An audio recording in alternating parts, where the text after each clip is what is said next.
Hello बच्चों, कैसे हो? बढ़िया। आप बढ़िया तो मैं भी बढ़िया।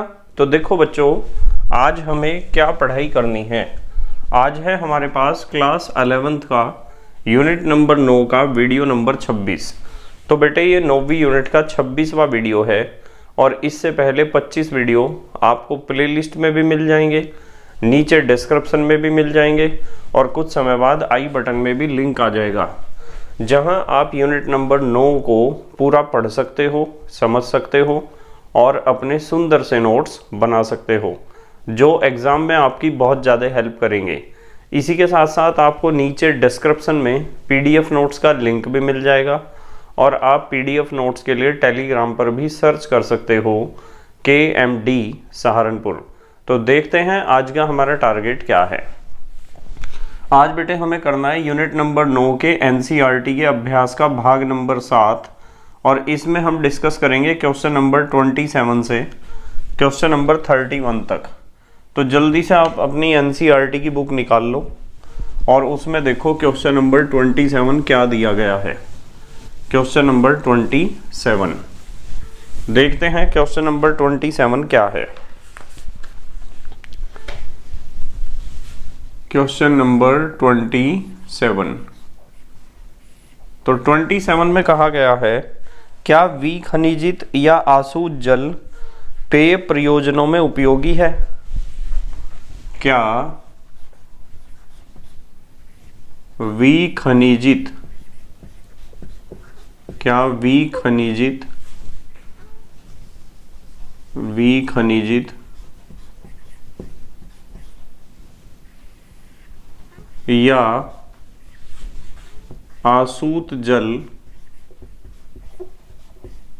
आसुत जल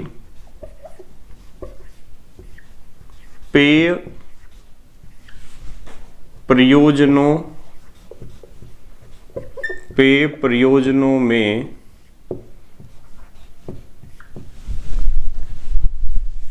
उपयोगी है। पेय प्रयोजनों में उपयोगी है। आसुत जल पीने के लिए प्रयोग किया जा सकता है या नहीं किया जा सकता, पूछना चाह रहे हैं। यदि नहीं तो इसे उपयोगी कैसे बनाया जा सकता है? यदि नहीं है उपयोगी पीने के लिए, यदि नहीं तो इसे उपयोगी यानी पीने के लिए उपयोगी कैसे बनाया जा सकता है? उपयोगी कैसे बनाया जा सकता है? तो कैसे हम इसे उपयोगी बना सकते हैं? तो सबसे पहली बात यह है कि आसुत जल को पीने के लिए उपयोगी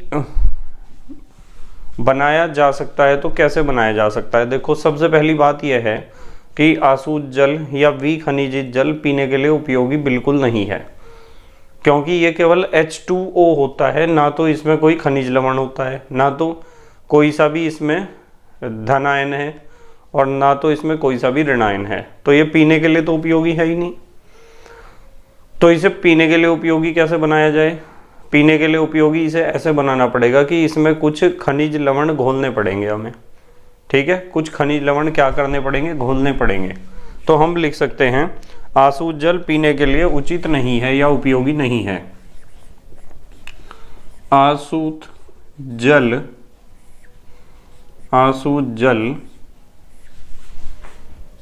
पीने के लिए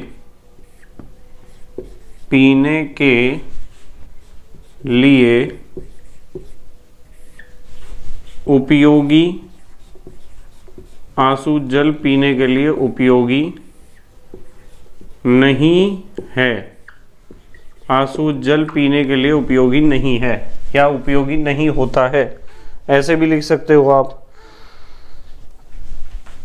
इसे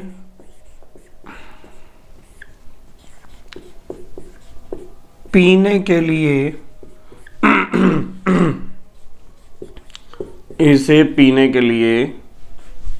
उपयोगी, इसे पीने के लिए उपयोगी बनाने के लिए, इसे पीने के लिए उपयोगी बनाने के लिए इसमें कुछ लवण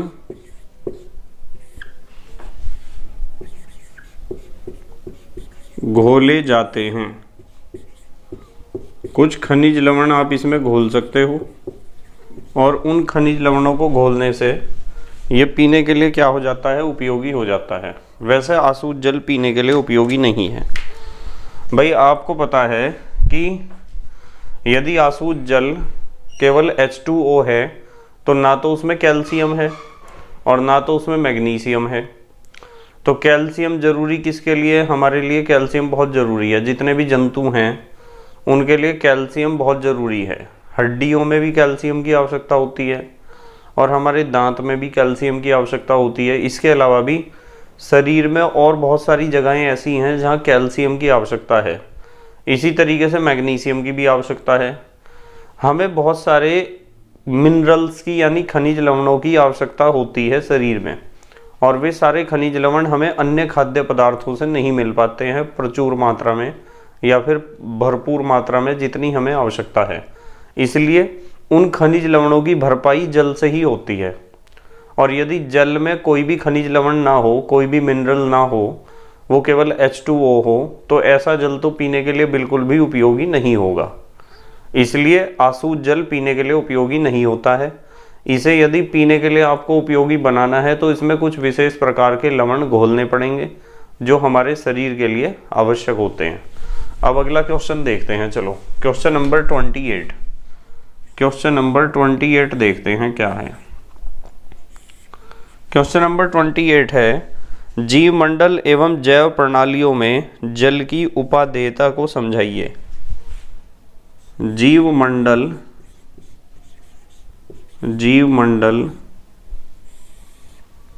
व जैव प्रणालियों में आप वीडियो का स्पीड फास्ट कर लिया करो जितना फास्ट आपको करना है। प्रणालियों में जल की उपादेयता यानी उपयोगिता। कभी आप इस शब्द से कंफ्यूज हो रहे हो, उपादेयता का मतलब उपयोगिता को समझाइए। तो हमें बताना है, वैसे तो जल के उपयोग मैंने आपको लिखवा रखे हैं, नोट्स में मैंने इसे लिखवा रखा है कि जल किस प्रकार उपयोगी है दैनिक जीवन में, जीव मंडल के लिए किस तरह उपयोगी है और जैव प्रणालियों का मतलब जीवों के लिए कैसे उपयोगी है। इसके उपयोग लिखने हैं आपको। जैसे हम लिखते हैं पहला उपयोग आपको ध्यान रखना है कि सजीवों के शरीर का मुख्य भाग जल होता है। तो जल की एक खासियत यह है कि सजीवों के शरीर का मुख्य भाग, सजीवों के शरीर का मुख्य भाग। यदि कोई आपसे पूछता है कि हमारे शरीर में सबसे ज़्यादा कौन सा पदार्थ है, तो आप कहोगे कि जल है। जल ही सबसे ज़्यादा होता है किसी भी जीव के शरीर में। जैसे मैं आपको बताऊं कि जो मानव शरीर है ना, मानव शरीर यानी मनुष्य का शरीर यानी हमारा शरीर, मनुष्य के शरीर में लगभग 65% जल होता है। 65% जल। हमारे शरीर में कितना जल होता है? 65% जल होता है। जबकि यदि हम पौधों की बात करें, मान लो हम पौधों की बात करें, पेड़ पौधों की, तो पौधों में होता है 95% जल। 95% जल। तो पौधों के लिए तो जल हमारे से भी ज़्यादा आवश्यक है। बताओ जीव मंडल के लिए, सारी प्रकृति के लिए कितना आवश्यक है जल? जल्दी से पोज करके लिखो। और अगले उपयोग बताऊंगा मैं जल के, क्या क्या उपयोग हैं, क्यों उपयोगी है। लिख लिया बेटे?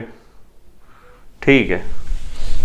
तो आपको वैसे तो इस क्वेश्चन को मैंने थ्योरी में एक्सप्लेन कर रखा था जल के उपयोग, पर फिर भी कुछ पॉइंट्स मैं आपको बता देता हूँ यहाँ कि जल किस प्रकार उपयोगी है सभी जीवों के लिए, ठीक है, और पूरे जीवमंडल के लिए, और दैनिक जीवन में किस प्रकार उपयोगी है जल। ठीक है। बताया कि पौधों में 95% पानी होता है, 95%। ठीक है। अच्छा, एक चीज आपको और बताई थी मैंने कि जल की जो विशिष्ट ऊष्मा होती है ना, बहुत सारे गुणों में जल दूसरे द्रवों के मुकाबले बहुत अच्छा होता है। जैसे मैंने लिखा विशिष्ट ऊष्मा, जल की विशिष्ट ऊष्मा दूसरे द्रवों से ज़्यादा होती है। ठीक है। जल की तापीय चालकता भी दूसरे द्रवों से क्या होती है, अधिक। और जल का पृष्ठ तनाव, जल का जो पृष्ठ तनाव है वो भी दूसरे द्रवों से क्या होता है, अधिक होता है। और जल का द्विध्रुव आघूर्ण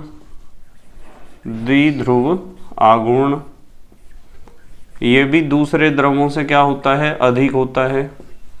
इसके अलावा भी बहुत सारे गुण हैं, जैसे परावैद्युतांक, जिसे आप कहते हो डाई इलेक्ट्रिक कांस्टेंट। ये जो जल का परावैद्युतांक होता है ये भी दूसरे द्रवों से क्या होता है, अधिक होता है। ठीक है। लिख लो यहाँ ये सारी चीजें अन्य द्रवों से क्या होती हैं, अधिक।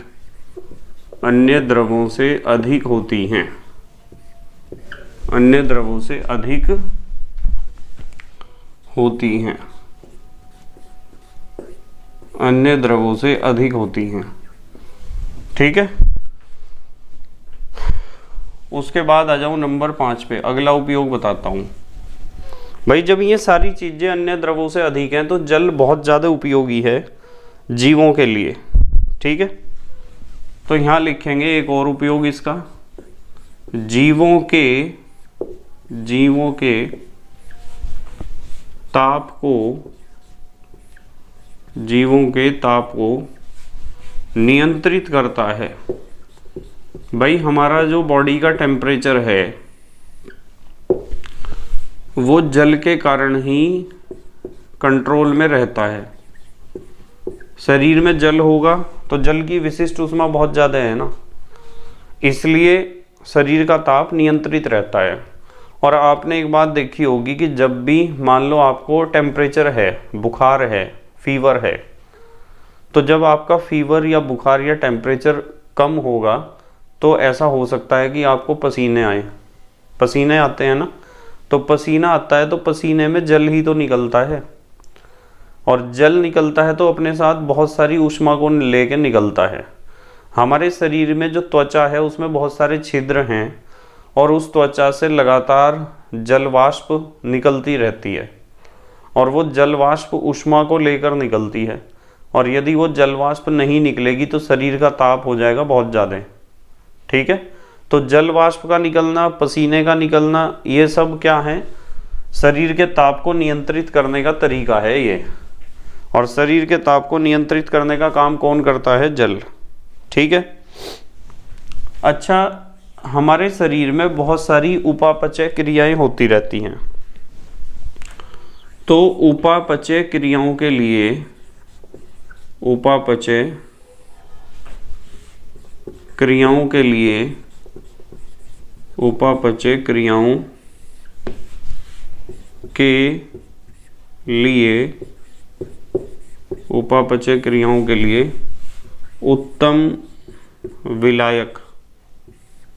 उत्तम विलायक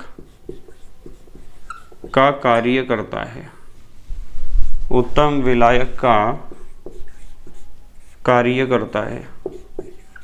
हमारे शरीर में जितनी भी उपापचय क्रियाएं होती हैं उनके लिए एक अच्छा विलायक है।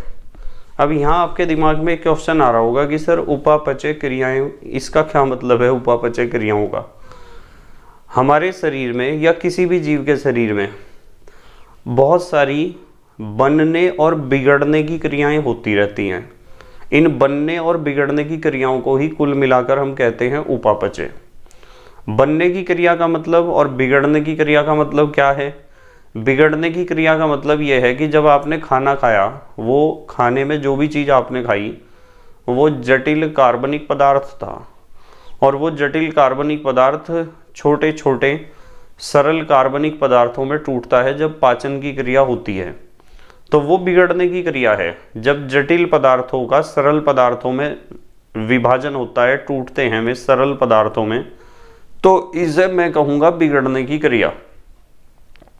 और बनने की क्रिया क्या है कि जब वे सरल पदार्थ कोशिकाओं तक पहुँचेंगे और उनसे ऊर्जा प्राप्त होगी और बहुत सारे साइड प्रोडक्ट प्राप्त होंगे, तो उनके आपस में मिलने से हमारे शरीर का निर्माण होगा। और शरीर में प्रोटीन भी है, कार्बोहाइड्रेट भी है, बहुत सारी चीज़ें हैं, बहुत सारे जटिल कार्बनिक पदार्थ हैं। तो वे सरल कार्बनिक पदार्थ आपस में मिलकर विभिन्न जैविक क्रियाओं के कारण जटिल पदार्थों का निर्माण करेंगे, जिससे हमारे शरीर का निर्माण होगा, कोशिकाओं का निर्माण होगा। तो इसे कहते हैं बनने की क्रिया। जटिल पदार्थों का सरल पदार्थों में टूटना, ये तो टूटने की क्रिया है या बिगड़ने की क्रिया है। और सरल पदार्थों का आपस में मिलकर जटिल पदार्थों का निर्माण करना, ये बनने की क्रिया है। तो किसी भी जीव के शरीर में बहुत सारी बनने और बिगड़ने की क्रियाएं चलती रहती हैं। बनने का मतलब सरल पदार्थों को जटिल पदार्थों में बदल जाना आपस में मिलके, और बिगड़ने का मतलब जटिल पदार्थों का टूट के सरल पदार्थों में बदल जाना। जैसे पाचन में यही होता है, बिगड़ने की क्रिया। और शरीर में जो वृद्धि होती है, ये बनने की क्रिया है। तो इन दोनों क्रियाओं को, बिगड़ने की क्रिया और बनने की क्रियाओं को कुल मिलाकर हम कहते हैं उपापचय या मेटाबॉलिज्म। उपापचय या मेटाबॉलिज्म के लिए आपको एक अच्छे विलायक की आवश्यकता पड़ती है, और जल एक बहुत अच्छा विलायक है मेटाबॉलिज्म के लिए। ठीक है। अच्छा, एक और उपयोग लिखते हैं। आपको पता है कि पौधों में प्रकाश संश्लेषण की क्रिया होती है, और प्रकाश संश्लेषण की क्रियाओं को करने के लिए 4 पदार्थों की आवश्यकता होती है, उनमें एक जल भी है।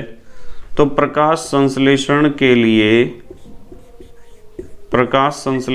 लिए आवश्यक। तो बताओ, प्रकाश संश्लेषण किन में होता है? हरे पेड़ पौधों में। क्या हरे पेड़ पौधे जीव नहीं हैं? वे भी तो जीव हैं। तो इसका मतलब ये है कि इस पूरे जीव मंडल के लिए और सभी सजीवों के लिए जल बहुत ज़्यादा उपयोगी है। ये तो हमने कितने उपयोग लिखे? इसके 7 उपयोग लिखे। इसके अलावा भी कुछ उपयोग मैंने आपको नोट्स में भी लिखवाए थे जब हम थ्योरी पढ़ रहे थे क्वेश्चंस करने से पहले। इसके अलावा भी बहुत सारे उपयोग हैं जल के। ठीक है। कुल मिला के बात यह है कि जल ही जीवन है। यदि जल है तो जीवन है, ये पृथ्वी है, इस पे जीव मंडल है। और यदि जल नहीं होगा तो जीवन भी नहीं होगा। खुद सोच लो कि हमारे शरीर में 65% से ज़्यादा पानी है, और पेड़ पौधों में 95% से ज़्यादा पानी है। यदि पानी नहीं है तो हमारा 65% हिस्सा गया, और पेड़ पौधों का 95% हिस्सा गया। तो क्या बचा फिर? इस दुनिया में कुछ भी नहीं बचा। जल्दी से पॉज करके लिखो। अगला क्वेश्चन देखते हैं क्या है। अगला क्वेश्चन देखते हैं। लिख लिया बेटे? ठीक है।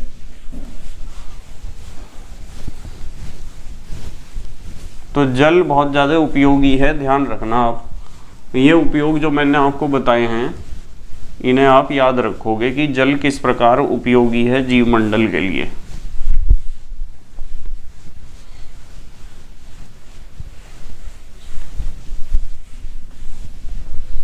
चलो अगला क्वेश्चन देखते हैं।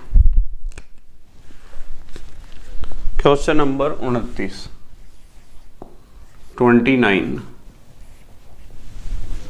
जल का कौन सा गुण इसे विलायक के रूप में उपयोगी बनाता है?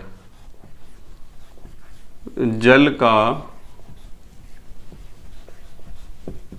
कौन सा गुण, जल का कौन सा गुण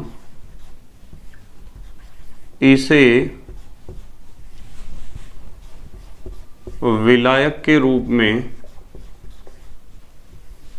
विलायक के रूप में उपयोगी बनाता है?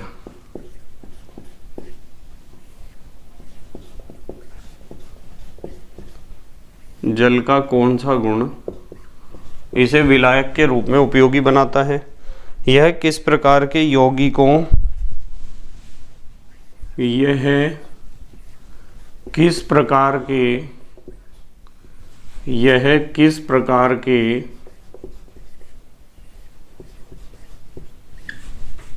यौगिकों को, किस प्रकार के यौगिकों को नंबर 1 घोल सकता है? नंबर 1 तो कहा है घोल सकता है। किस प्रकार के यौगिकों को घोल सकता है? कौन से यौगिकों को घोल सकता है? और नंबर 2 दूसरे में कहा है जल अपघटन कर सकता है। किस प्रकार के यौगिकों का जल अपघटन, जल अपघटन कर सकता है? जल अपघटन कर सकता है। कौन से यौगिकों का ये जल अपघटन कर सकता है और कौन से यौगिकों को ये घोलता है अपने अंदर? ठीक है, चलो ये सारी बातें सिखा रखी हैं आपको भाई। एक तो जल की द्विध्रुव आघूर्ण बहुत ज़्यादा होता है, एक परावैद्युतांक। तो यहाँ मैं लिखूँगा उच्च द्विध्रुव आघूर्ण, उच्च द्विध्रुव आघूर्ण व परावैद्युतांक। परावैद्युतांक भी तो जल का उच्च होता है, ज़्यादा होता है। उच्च द्विध्रुव आघूर्ण व परावैद्युतांक जल को क्या बनाता है? उपयोगी विलायक, जल को उपयोगी विलायक बनाता है। तो जल उपयोगी विलायक इसलिए है क्योंकि जल का द्विध्रुव आघूर्ण ज़्यादा है और जल का परावैद्युतांक भी ज़्यादा है, उच्च है। ठीक है, फिर इन्होंने पूछा था हमारे से पूछा था कि किस प्रकार के यौगिकों को घोल सकता है। तो जल घोल सकता है 3 तरह के यौगिकों को। यह का मतलब क्या है? जल। यह आयनिक यौगिकों को, भाई जो आयनिक यौगिक हैं उन्हें घोल लेता है पानी अपने अंदर, कौमा ध्रुवीय यौगिकों को, ध्रुवीय यौगिकों को व हाइड्रोजन बॉन्ड बनाने वाले जितने भी यौगिक हैं, हाइड्रोजन बॉन्ड बनाने वाले, हाइड्रोजन बॉन्ड बनाने वाले यौगिकों को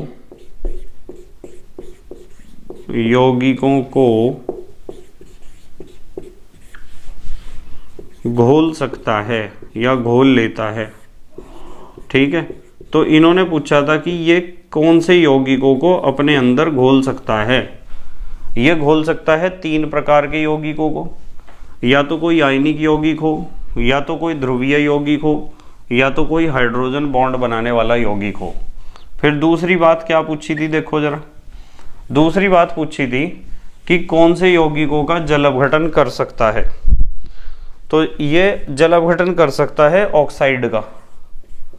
जो ऑक्साइड्स होते हैं ना, ऑक्साइड, चाहे धातु का ऑक्साइड हो या अधातु का ऑक्साइड हो, और हाइड्राइड हैं, हाइड्राइड्स, ऑक्साइड्स हो गए और हाइड्राइड्स हो गए, और कार्बाइड हो गए, जितने भी कार्बाइड्स हैं उनका भी क्या कर देगा, जल अपघटन। और फॉस्फाइड और भी बहुत सारे लवण, फॉस्फाइड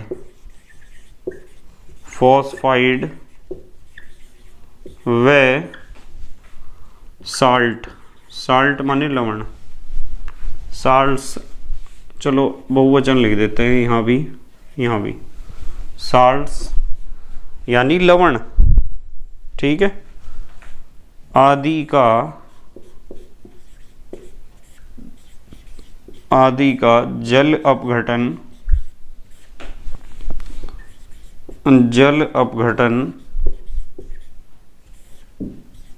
कर सकता है, जल अपघटन कर सकता है, इन सब का जल अपघटन कर सकता है। जल्दी से पोज करके लिखो, अगला क्वेश्चन डिस्कस करते हैं फिर क्या है। पोज करके लिखो बेटे, लिख लिया, ठीक है। तो जल एक अच्छा विलायक इसलिए है क्योंकि एक तो जल का द्विध्रुव आघूर्ण ज्यादा है और एक जल का परावैद्युतांक ज्यादा है, ठीक है, तो इसलिए वो एक अच्छा विलायक है। और आपको पता चल गया कि जल 3 तरह के पदार्थों को अपने अंदर घोल सकता है, या तो कोई आयनिक यौगिक होना चाहिए, या तो कोई ध्रुवीय यौगिक होना चाहिए। आयनिक यौगिक तो सारे ध्रुवीय होते ही हैं, ये तो पता ही है आपको, और या फिर कोई ऐसा यौगिक होना चाहिए जो खुद भी हाइड्रोजन बॉन्ड बनाता हो और जल के साथ भी हाइड्रोजन बॉन्ड बना ले, जैसे अल्कोहल है, चीनी है, ग्लूकोज है, ये हाइड्रोजन बॉन्ड बना लेते हैं पानी के साथ, इसलिए घुलते हैं पानी में, ठीक है। चलो अगला क्वेश्चन देखते हैं, क्वेश्चन नंबर 30, 30वां क्वेश्चन नंबर 30 देखते हैं क्या है। 30वें क्वेश्चन में कहा है H2O एवं D2O के गुणों को जानते हुए, H2O व D2O के गुणों को, H2O व D2O के गुणों को जानते हुए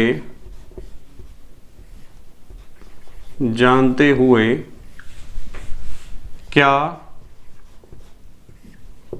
आप मानते हैं, क्या आप मानते हैं कि D2O का उपयोग पेय प्रयोजनों के रूप में लाया जा सकता है, कि D2O का उपयोग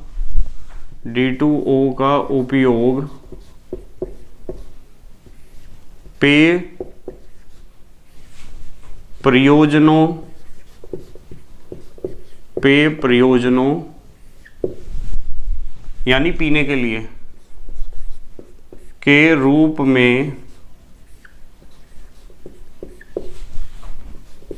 लाया जा सकता है। मतलब हम D2O का मतलब होता है भारी जल, एक तो होता है कठोर जल और ये है भारी जल। तो ये यूं कह रहे हैं कि भारी जल को पीने के लिए प्रयोग कर सकते हैं या नहीं। तो भाई भारी जल को पीने के लिए प्रयोग नहीं कर सकते, ये बहुत हानिकारक होता है सजीवों के लिए। यदि आप भारी जल को पीने के लिए प्रयोग करोगे तो जितनी भी जैव रासायनिक अभिक्रियाएं हैं, यानी जीवों के शरीर में चलने वाली रासायनिक अभिक्रियाएं, वे सब ठप हो जाएंगी यानी धीमी पड़ जाएंगी। और यदि bio chemical activities slow down हो जाएंगी तो फिर जीवन ही संभव नहीं है। फिर तो पाचन क्रिया ही कई साल लग जाएंगे। एक बार का खाना खाया आपने जो उसे पचाने में तो सारी प्रोसेस स्लो डाउन हो जाएंगी। तो इसलिए पीने के लिए उपयोगी नहीं है, ठीक है। तो आप इसे पेय प्रयोजन के रूप में प्रयोग नहीं कर सकते हो। तो हम लिखेंगे D2O को पीने के लिए, D2O को पीने के लिए प्रयोग नहीं किया जा सकता है, पीने के लिए प्रयोग नहीं किया जा सकता है।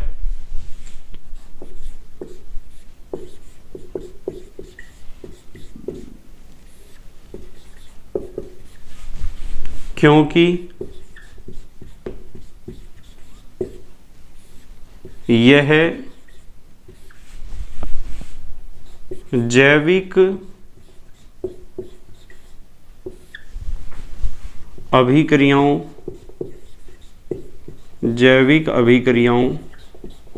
या आप लिख सकते हो जैव रासायनिक अभिक्रियाओं, जैविक अभिक्रियाओं या जैव रासायनिक अभिक्रियाओं, जैव रासायनिक अभिक्रियाओं के वेग को, जैव रासायनिक अभिक्रियाओं को वेग को धीमा कर देता है,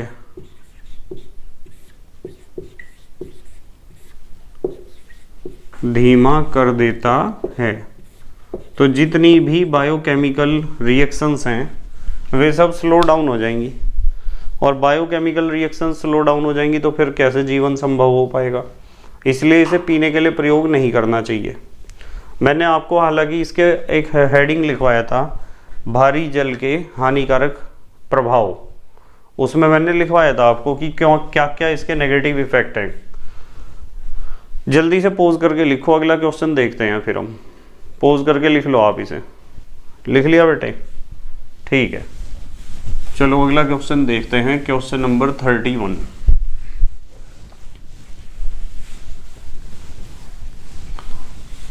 बच्चे एक चीज में बहुत ज्यादा कंफ्यूज होते हैं, एक तो भारी जल और एक तो कठोर जल। तो इसमें आपको कंफ्यूज नहीं होना है। हालांकि दोनों चीजें मैंने आपको पढ़ा रखी हैं। भारी जल तो होता है D2O, ड्यूटीरियम ऑक्साइड, और कठोर जल वो होता है जिसमें कैल्शियम और मैग्नीशियम के बाइकार्बोनेट, सल्फेट और क्लोराइड घुले होते हैं। और कठोर जल दो तरह का होता है, एक तो स्थायी और एक तो अस्थायी। स्थायी कठोरता दूर करने के तरीके भी आपको सिखा रखे हैं, अस्थायी कठोरता दूर करने के तरीके भी सिखा रखे हैं। तो आपको बिल्कुल भी कठोर जल और भारी जल इनमें कंफ्यूजन नहीं होना चाहिए बिल्कुल भी। चलो खैर, क्वेश्चन नंबर 31 देखते हैं क्या है। क्वेश्चन नंबर 31, 31वां क्वेश्चन। 31वें क्वेश्चन में कहा है, 31वां क्वेश्चन, 31वें क्वेश्चन में कहा है जल अपघटन व जल योजन पदों में क्या अंतर है। जल अपघटन, जल अपघटन व जल योजन, जल अपघटन व जल योजन पदों में, पदों का मतलब टर्म्स, इन दोनों शब्दों में क्या अंतर है, क्या अंतर है, ये बताना है हमें। बहुत आसान है, नाम से ही पता चल रहा होगा आपको। जल अपघटन का मतलब ये होता है कि जब किसी पदार्थ को आप जल में घोल दोगे, किसी यौगिक को, और वो टूट जाएगा दो हिस्सों में, एक तो बनेगा अम्ल और एक बनेगा क्षार, तो इस घटना को कहते हैं जल अपघटन। ठीक है, तो आप लिख सकते हो कि जल में घुलकर, जल में घुलकर किसी पदार्थ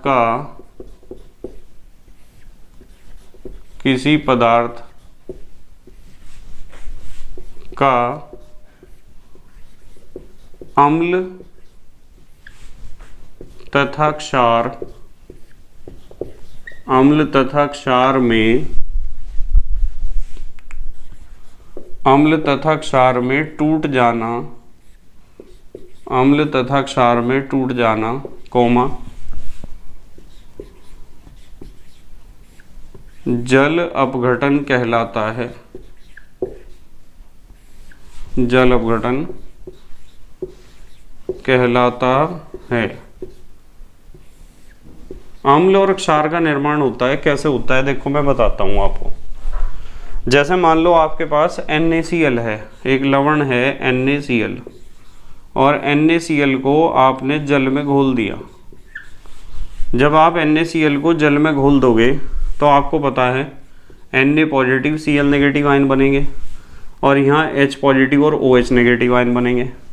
तो ये इसका Cl नेगेटिव आयन इसके H पॉजिटिव आयन से जुड़ता है और क्या बनता है HCl। एक तो बनेगा HCl, तो ये लिख दिया HCl प्लस और क्या बनेगा NaOH, एक बनेगा NaOH।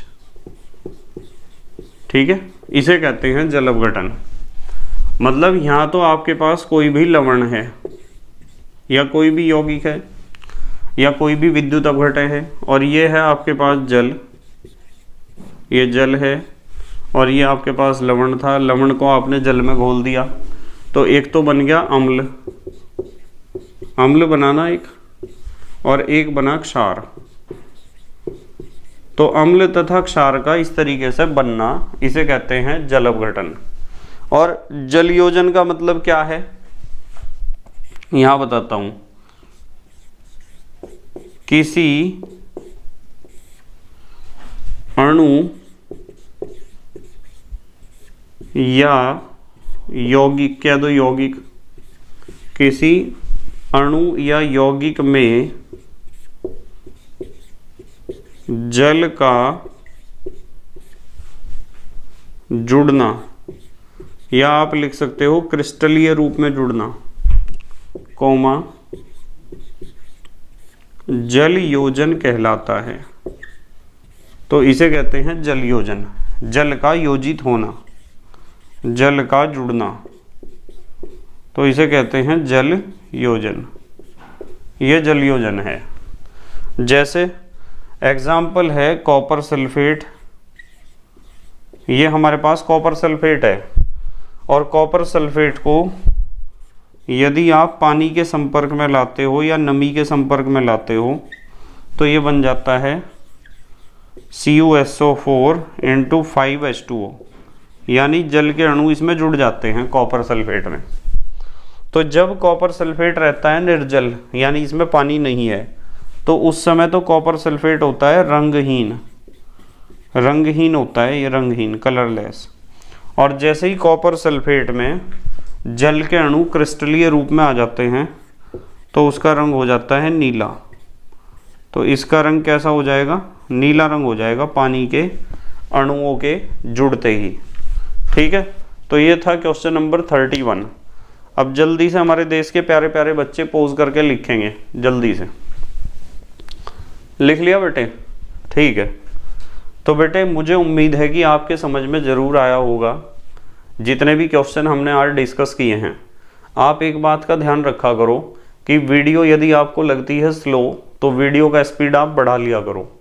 जितना भी हाई स्पीड पे आप वीडियो को देखोगे उतना फ़ायदे में रहोगे जल्दी सिलेबस कंप्लीट करने के लिए।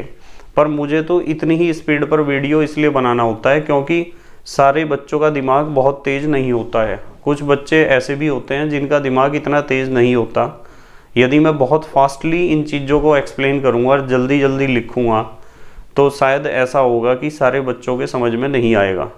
तो एक टीचर को तो सबसे बुद्धू बच्चे के हिसाब से चलना पड़ता है, और बाकी आपके पास ऑप्शन है वीडियो को फास्ट करने का, कोई दिक्कत ही नहीं है। चाहे आप वीडियो की स्पीड 2x कर लो, यानी जस्ट डबल कर लो, कोई दिक्कत नहीं है। जितना भी तेज़ स्पीड पे आप पढ़ सकते हो। पर आपको दो बातों का और ध्यान रखना है कि एक तो प्लेलिस्ट के अनुसार ही पढ़ना है और दूसरी बात अपने हैंड रिटन नोट्स बनाते रहने हैं। ठीक है, तो thank you very much for watching this video. Okay, bye.